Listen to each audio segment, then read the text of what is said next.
Հոբի գիրքը, Հոբի առաջին փորձությունը։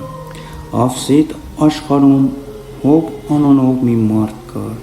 նա ճշմարիտ էր ու անարատ,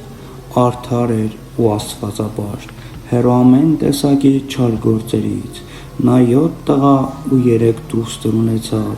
նա ուներ 7000 ոչխար ու այծ, 3000 ուղտ, 500 լուծ եզ և դաշտում արածող 500 մատակեր,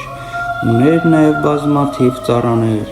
նա երկրի վրա մեծամեծ գործեր էր անում, ազնվագույնն էր արևելաբնակներից։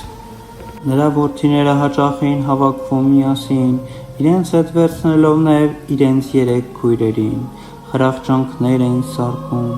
ուտում և խմում, և երբ ավարտվում էին խրախճանքի օրերը, Հոբը կանչում էր նրանց և առավոտյան վեր կենալով մաքրագործում նրանց, ըստ նրանց թվի զոհեր մատուցելով, ինչպես նաև մի զվարակ էր զոհում նրանց մեղքերի համար, Հոբը մտածում էր. գուցե իմ զավակներն իրենց մտքում չար բան մտածեցին Աստծու մասին, Հոբը մշտապես այսպես էր անում։